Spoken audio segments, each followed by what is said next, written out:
સતગુરુ મહારાજની જય. સત્ય સનાતન ધર્મની જય. સુરતા જગાડે નામને, નામ જગાડે પ્રેમ, પ્રેમ જગાડે પુરુષને, પુરુષ જગાડે બ્રહ્મ. સર્વે સંતો મહંતો ભક્તો જ્ઞાની હંસો ને જિજ્ઞાસુ આત્માઓને વંદન સાથે જય ગુરુ મહારાજ.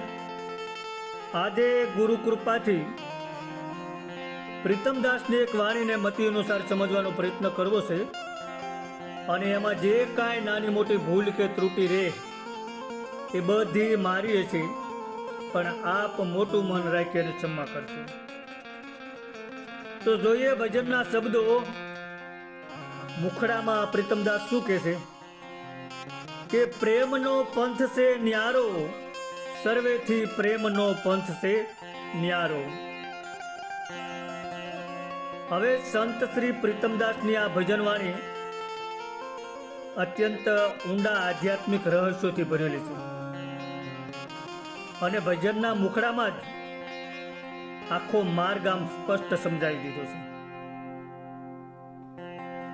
પ્રેમનો પંથ છે ન્યારો, સર્વેથી પ્રેમનો પંથ છે ન્યારો. તો પંથ એટલે માર્ગ. અહીં સંત પ્રીતમદાસ કહે છે કે પરમાત્મા સુધી પહોંચવાના ઘણા માર્ગો બતાવ્યા છે સંતોએ. જ્ઞાન માર્ગ, યોગ માર્ગ, કર્મનો માર્ગ, ઉપાસનાનો માર્ગ, આવા ઘણા માર્ગો છે. પણ આ બધાથી પણ જુદો અને સૌથી ઉત્તમ માર્ગ હોય તો પ્રીતમદાસ પ્રેમના માર્ગને ઉત્તમ કહે છે. અને એટલે જ પ્રીતમદાસે કીધું હોય છે સાખીમાં કે પ્રેમ બિના પાવે નહીં, ભલે હુનર કરો હજાર, કહે પ્રીતમ બિના પ્રેમે નહીં મળે નંદકુમાર. પણ અહીં જે પ્રીતમદાસ પ્રેમની વાત કરે છે એ પ્રેમનો અર્થ દુનિયાવી મોહમાયા કે લાગણીના પ્રેમની વાત નથી, પણ અહીં તો જીવાત્માનો પરમાત્મા પ્રત્યેનો નિષ્કામ, નિર્મળ અને અહંકાર રહિત પ્રેમની વાત છે. જીવ અને શિવ વચ્ચેના પ્રેમની વાત છે. દુનિયામાં પ્રેમની વાતો સૌ કોઈ કરે છે, પણ બધા પ્રેમને જાણતા નથી. કારણ કે આ પ્રેમની ગતિ પણ ન્યારી છે, અને જેને જેને સંસારની આસક્તિઓ છોડી છે, અગર તો છૂટી ગઈ છે, તે જ આ પરમાત્માના પ્રેમને પામી શકે છે. પ્રેમના આ પથ પર તો કોઈ પ્રેમીજન જ ચાલી શકે છે. અને જે ખરી રીતે પ્રેમને જાણે છે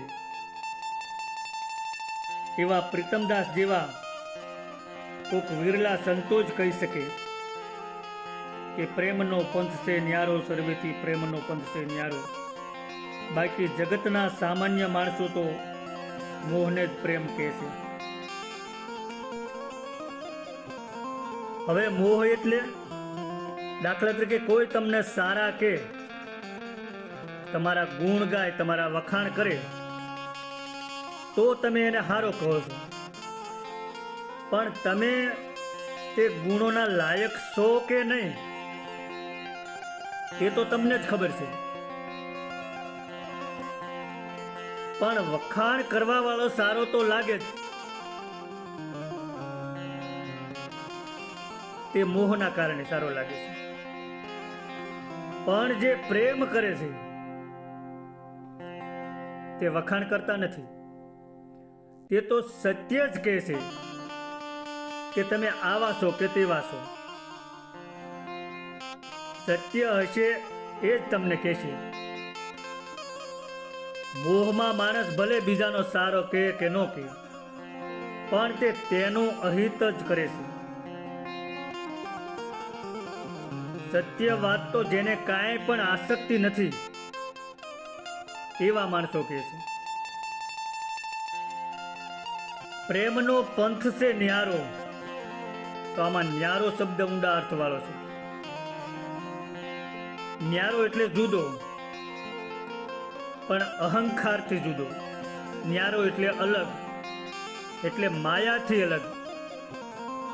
ન્યારો એટલે જ્યાં હું રહેતું નથી.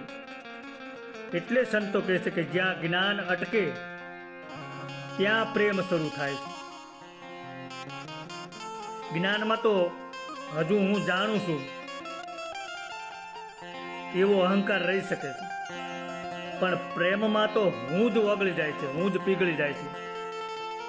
પ્રેમમાં સંપૂર્ણ સમર્પણ છે. દુનિયાના પ્રેમમાં સ્વાર્થ છે, એમાં મને શું મળશે એવો વિચાર કરે છે. જ્યારે પરમાત્માનો જે પ્રેમ છે એ હું સંપૂર્ણ સમર્પિત છું એમ કહે છે.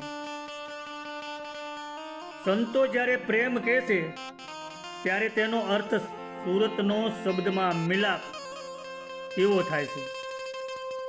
આ પ્રેમ બહાર દેખાતો નથી, પણ અંતરમાં અલગથી નિર્વિકાર જ્યોત છે. અને પ્રેમનો માર્ગ એ હૃદયનો માર્ગ છે. અને તેથી સંતો વારંવાર કહે છે કે પ્રેમ ગલી હતી સાંકડી સામે બે ન સમાય. અહીં બે એટલે હું અને પરમાત્મા. જ્યાં સુધી હું છે ત્યાં સુધી પૂર્ણ પ્રેમ નથી. પરમાત્મા સુધી પહોંચવા માટે માત્ર જ્ઞાન પૂરતું નથી. હૃદયમાં નિર્મળ પ્રેમ જાગે તો જ પરમાત્માની અનુભૂતિ થાય. અને આ પ્રેમમાં ગણતરી નથી, દંભ નથી, દેખાવ નથી, ફક્ત ને ફક્ત ઓગળવું છે. અને જ્યાં જીવ સંપૂર્ણ રીતે ઓગળી જાય ત્યારે જ પરમાત્માનો અનુભવ થાય. કારણ કે દરેક સંતોની વાણીમાં દર્શાવે છે કે પ્રેમ ભાવ વિના સત્યનો અનુભવ શક્ય નથી. અને જે મહાપુરુષોએ સત્યનો અનુભવ કર્યો છે એણે પ્રેમનો માર્ગ અપનાવ્યો છે. અને જ્ઞાનની શોભા પણ પ્રેમ જ છે. જ્ઞાન હોય પણ પ્રેમનું તત્વ ન હોય ને તો એ પૂરું જ્ઞાન પણ નકામું જ છે એવું પ્રીતમદાસ કહે છે. અને હવે બીજી કડીમાં આગળ શું કહે છે કે જે જાણશે તે શિર સાટે માણશે, એમાં નથી ઉધારો. પ્રેમના અમલ આયો જેની આંખમાં ઉતરે નહીં ઉતાર્યો. પ્રેમનો પંથ છે ન્યારો સર્વેથી, પ્રેમનો પંથ છે ન્યારો. હવે ભજનની બીજી કડીમાં પ્રીતમદાસ પ્રેમ માર્ગની કસોટી બતાવે છે. કારણ કે આ માત્ર ગાવાની પંક્તિ નથી, પણ આ તો આત્મસમર્પણનો મહામંત્ર છે. જે જાણશે તે શિર સાથે માણશે. તો એ માણસેનો અર્થ માત્ર સાંભળવો કે વાંચવો જ નહીં, પણ સંત મતમાં જાણવું એટલે અનુભવથી સમજવું અને સમજીને જીવનમાં ઉતારવું, એટલે કે જીવંત અનુભૂતિ થવી. અને શિર સાથેનો અર્થ છે માથું અર્પણ કરીને. તો એ ધડથી મસ્તક જુદું કરવાની વાત નથી, પણ અહંકાર રૂપી મસ્તક ઉતારીને, પોતાનું હું ગુમાવીને, એમ પણ કહી શકાય કે અહંકારની પાઘડી ઉતારીને. એટલે કે પ્રેમના માર્ગને સાચી રીતે ઓળખશે તે પોતાનો અહંકાર, માન, મોટાઈ, મમતા બધું સમર્પણ કરી અને એ આનંદ માણશે. પછી કીધું કે એમાં નથી ઉધારો. તો આ બહુ ગુપ્ત વાક્ય છે. દુનિયાના વેપારમાં કે વ્યવહારમાં ઉધાર હાલે, પણ પ્રેમના માર્ગમાં ઉધાર નથી.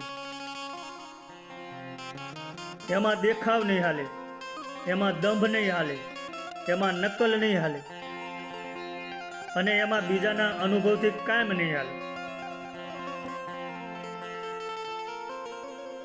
એ ખાલી વાતોથી પણ નહીં થાય. અહીં તો પોતે ઓગળવું પડે, પોતે બળવું પડે, પોતે અનુભવવું પડે. કારણ કે બીજાના દીવાથી રસ્તો દેખાય ખરો, પણ ચાલવું પોતે જ પડે છે. પછી કીધું કે પ્રેમનો અમલ આયો જેની આંખમાં. તો અહીં અમલ એટલે નશો એવો સામાન્ય અર્થ થાય, પણ અહીં કોઈ નશીલા પદાર્થની નશાની વાત નથી, પણ પરમાત્માના પ્રેમના નશાની વાત છે. નશો એટલે પરમાત્મા સ્મરણની મસ્તી, પ્રેમનો નશો એટલે અંતર સતત પ્રભુમય થઈ જાય. આ પ્રેમનો અમલ એકવાર જો સડી ગયો તો પછી તે ક્યારેય ઉતરતો નથી. લાગી બ્રહ્મકુમારી ના ઉતરે. આ પ્રેમનો નશો એવો છે કે પોતે મટી જાય છે, તેનું ભાન રહેતું નથી. આ નામના પ્રેમ રસને પીનારો આઠે પોર આનંદમાં જ રહે છે. એવાને પૂર્ણ વૈરાગી કીધા છે. અને જેને આ સંસાર સાગર ખારો લાગ્યો છે તેને પૂર્ણ વૈરાગ પ્રગટ થયા છે. અને આવા પૂર્ણ વૈરાગીને પરમાત્મા જ વહાલા હોય છે, અને તેથી જ તે પરમ આનંદમાં રહી શકે છે. એટલે સંતો કહે છે કે પલ ભક્તિ પ્રેમ કી 100 વર્ષ કા જોગ, પલ ના જાણે પ્રેમ કી તો જોગ ભયા સબ રોગ. પ્રેમ વિના ભલે કોટી ઉપાય કરો પણ કશું પ્રાપ્ત થતું નથી. પ્રેમ ભક્તિ સર્વ સાધનોથી શ્રેષ્ઠ છે. જે પ્રેમને નથી જાણતા તે ભક્તિને ક્યાંથી જાણી શકે? પ્રેમ જ પરમાત્માનું સ્વરૂપ છે. અને એક પલ ભર જો પરમાત્મા સાથે પ્રેમ થઈ જાય તો પછી ક્યારેય ભૂલાય નહીં. જેને પૂર્ણ પ્રેમ પ્રગટ થયો છે ને તે તો ધન્ય થઈ ગયા છે. અને એટલે નરસિંહ મહેતાએ પણ ગાયું છે કે વાલો પ્રેમને વશ થયા રાજી રે, એમાં શું કરે પંડિતને કાજી રે. એક સાખીમાં પણ કીધું છે કે પ્રેમ પ્રેમ સબ કોઈ કહે, પ્રેમ ન જાણે કોઈ, પ્રેમને એક વાર જાણે તો જુદા ન રહે કોઈ. અને આગળ કીધું એમ પ્રેમ ભગવાનનું રૂપ છે, બાકી બધો સ્વાર્થ છે. હાસો પ્રેમ કોણે કર્યો? તો કે મીરાબાઈએ કર્યો, સબરીએ કર્યો, વિદુર નારીએ કર્યો, દાસી જીવણે કર્યો. આ બધાએ છેલ્લા શ્વાસ સુધી સુરતા પરમાત્મા સાથે લાગેલી રાખી અને પરમાત્મા સ્વરૂપમાં લીન થઈ ગયા. આ હાસો પ્રેમ છે. તો અહીં સંતો એક આંતરિક અવસ્થાની વાત કરે છે કે જ્યારે સુરત શબ્દમાં સ્થિર થાય, મનની દોડ મટે, એટલે કે મન સંકલ્પ વિકલ્પ કરતું બંધ થાય, અંતરમાં સતત સમરણ જાગે, ત્યારે ભીતરમાં એક શાંત મસ્તી જન્મે છે. અને આ મસ્તી એવી છે કે શબ્દોમાં સમજાવી ન શકાય. એને સંતો પ્રેમનો અમલ કહે છે. પછી કીધું કે પ્રેમના માર્ગમાં ઉધાર ન હાલે. તો પ્રેમના માર્ગમાં ઉધાર કેમ નથી? કારણ કે અહીં બીજાના અનુભવ મોક્ષ મળતો નથી. બીજાના અનુભવથી મોક્ષ મળતો નથી, પોતે અનુભવવું પડે છે. અને એના માટે પોતાપણું અર્પણ કરવું પડે છે. જેને પ્રેમનો અમલ સડી જાય તેને પછી દુનિયાની કોઈ વસ્તુ આકર્ષી શકતી નથી. હવે ત્રીજી કડીમાં આગળ શું કહે છે પ્રીતમદાસ કે આઠે પોર રહે આનંદમાં, પ્રેમ રસનો પીનારો, વહાલા વિના તેને લુખું લાગે, સંસાર સાગર ખારો, પ્રેમનો પંથ છે ન્યારો, સર્વેથી પ્રેમનો પંથ છે ન્યારો. તો ભજનની આ ત્રીજી કડીમાં પ્રીતમદાસ અહીં પ્રેમ માર્ગની એવી અવસ્થા બતાવે છે કે જ્યાં જીવ અંતરમાં સતત પરમ રસમાં જીવવા લાગે છે. આ સાધનાની શરૂઆત નહીં પણ પ્રેમની પરિપક્વ અવસ્થા છે. આઠે પોર આનંદમાં. તો આઠે પોર એટલે 24 કલાક. 3 કલાકનો એક પોર ગણાય એટલે 4 પોર દિવસના અને 4 પોર રાત્રિના. આ આઠે પોર આનંદમાં રહે છે. તો અહીં કોઈ બહારની દુનિયાવી વસ્તુમાંથી મળતા આનંદની વાત નથી કરી, પણ અંતરની શાંતિ, પ્રભુ સ્મરણની મસ્તી અને સંતોષનો ઓડકાર અને આત્મિક સુખની વાત છે. તો આવું સુખ કોણ પામે? તો કે પ્રેમ રસનો પીનારો. પીનારો એટલે જે સતત પીવે છે. શું પીવે છે? તો કે દુનિયાના વિષય રસ નહીં, પણ નામનો રસ પીવે છે, સ્મરણનો રસ પીવે છે, પ્રભુ પ્રેમનો અમૃત રસ પીવે છે. જ્યારે મન બહારના વિષયોમાંથી હટી અને અંદર સ્થિર થાય ત્યારે એક અજાણી મીઠાશ અનુભવાય છે અને એને જ સંતો પ્રેમ રસ કહે છે. પછી કીધું વાલા વિના તેને લુખું લાગે. તો અહીં વાલા એટલે પરમાત્મા. પરમાત્મા કહો કે સતગુરુ કહો. અને લુખું એટલે સૂકું, નિરસ, આનંદ વિહોણું. જેને પરમાત્માના પ્રેમનો રસ મળી ગયો તેને પછી ધન, દોલત, માન, મોટપ, ભૌતિક સુખ કે વિષય સુખ એ બધું ફીકું લાગવા માંડે છે. કારણ કે હવે તેને અંદરનો અમૃત રસ મળી ગયો છે. પછી કીધું સંસાર સાગર ખારો. તો અહીં સાગરની ઉપમા આપી અને સમજાવ્યું છે કે દરિયો ગમે તેટલો મોટો હોય પણ એનું પાણી પી શકાય નહીં, કારણ કે તે ખારું છે, એનાથી તરસ ન સિપાય. તમે દરિયાનું પાણી તમને તરસ લાગ્યું ને પીવો તો વધારે ને વધારે તરસ લાગતી જાય, એનાથી તરસ સિપાય નહીં. અને એટલે કવિએ કીધું છે કે ખારા જળનો દરિયો ભર્યો મીઠા જળનો લોટો, તરસ્યા ને તો દરિયાથી એ લોટો લાગે મોટો. પણ આ ભૌતિક વાત નથી. સંસાર સાગર એટલે મનની દોડ, મનના સંકલ્પ વિકલ્પ, ઈચ્છા અપેક્ષાઓ, વિષયોની તરસ, જન્મ મરણનો ફેરો, આ બધું એમાં આવી જાય. અને પ્રેમ રસ એટલે અંતરમાં મળતો પરમાત્માનો અનુભવ. જ્યારે જીવને અંદરનો રસ મળે ત્યારે બહારની દોડીને પછી ખારી લાગવા માંડે છે. પછી સંસારના બધા વિષયોને ખારા લાગવા માંડે. પછી છેલ્લી કડીમાં આગળ શું કહે છે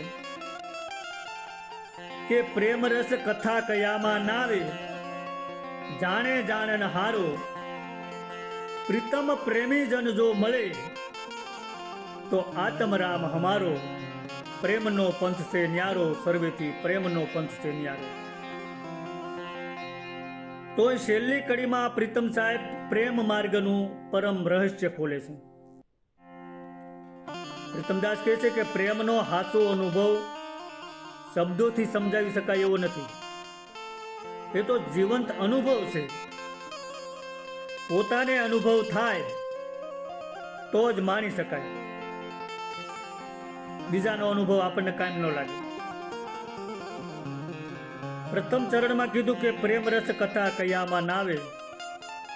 તો હવે અહીં કથા એટલે વેખરી વાણીથી વર્ણન કે સમજાવટ. પ્રેમના વર્ણનથી અનુભૂતિ ન થાય. પ્રેમનો જે અસલી રસ છે તે બોલવાથી સમજાતો નથી, કહેવાથી સમજાતો નથી. જેમ સાકર ખાધા વગર હાકરની મીઠાશ સમજાય નહીં, બીજા ખાતા હોય અને આપણને એની મીઠાશની વાત કરે તો એ મીઠાશ આપણને સમજાય નહીં કે કેવી સાકરની મીઠાશ છે. આપણે એ મીઠાશ માણવી હોય તો એને સાકરને સાચવી પડે. તેમ પ્રેમનો એટલે કે પરમાત્માના પ્રેમનો પરમરસ અનુભવ્યા વગર એ સમજાય નહીં. ગમે તેટલા પ્રેમના વર્ણનના પુસ્તકો વાંચી નાખો તો એ સમજાય નહીં, કે સમજાવી ન શકાય. શા માટે સમજાવી ન શકાય? કારણ કે આ અનુભવ મનથી પર છે, બુદ્ધિથી પર છે, શબ્દોથી પર છે. હવે જે મન વાણીથી પર હોય એને પછી શબ્દોથી કેમ સમજાવી શકાય? પછી કીધું જાણે જાણનહારો. હવે જાણનહારો એટલે અનુભવ કરનાર. પ્રેમનો જેને અનુભવ થયો છે, જે પ્રેમમાં ઓગળ્યો છે, એટલે કે જે પોતે પ્રેમમાં જીવ્યો છે, એ જ આ વાત સમજી શકે. શાસ્ત્રો વાંચવાથી જાણકારી મળે, પણ પ્રેમનો અનુભવ તો અંદર જાગે ત્યારે સત્ય સમજાય. પછી કીધું છે પ્રીતમ પ્રેમીજન જો મળે. તો અહીં પ્રેમીજન એટલે હાસો સંત, અનુભવી પુરુષ, પ્રેમમાં સ્થિર થયેલો જીવ, પરમાત્મા સાથે જેને તાર લાગી ગયો છે એવો પુરુષ, જેને દ્વૈત અને દ્વંદ્વ મટી ગયા છે, જે પોતે પરમ રસમાં જીવતો હોય એવા સંત મળે તો જીવના અંતરમાં જાગૃતિ આવે. પછી છેલ્લે કીધું કે આત્મ રામ હમારો. તો અહીં આત્મ રામ એટલે પોતાનું નિજ સ્વરૂપ, પોતાના સ્વરૂપમાં સ્થિર પરમ શાંતિ. આ શાંતિ ક્યારે પ્રગટે? કે હાસો પ્રેમીજન મળે તો અંતરમાં રહેલો આત્મરામ પ્રગટ થાય. જેને પોતાનું સ્વરૂપ સમજાઈ ગયું છે, પોતાનું મૂળ ઘર મળી ગયું છે, તેને પછી દુનિયાનો ભટકાર મટી જાય છે. આખા ભજનમાં 4 પંક્તિ છે અને 4 પંક્તિમાં પ્રીતમદાસ કહે છે કે પ્રેમનો માર્ગ સૌથી જુદો છે, સૌથી ન્યારો છે. પણ પ્રેમનો માર્ગ શીખવાનો નથી, કોઈનો શીખવાડ્યો શીખાય એવું નથી. ત્યાં ઓગળવાની વાત છે. જ્યાં આપાપણું મટી જાય, જ્યાં હું ઓગળી જાય, અહંકારનો હું ઓગળી જાય, ત્યાં આત્મરામ પ્રગટ થાય છે. કારણ કે પ્રેમ ગલી અતિ સાંકડી, તામે દો ના સમાય, જબ મેં થા તબ હરી નહીં, અબ હરી હૈ તો હમ નહીં. સતગુરુ ભગવાનની જય.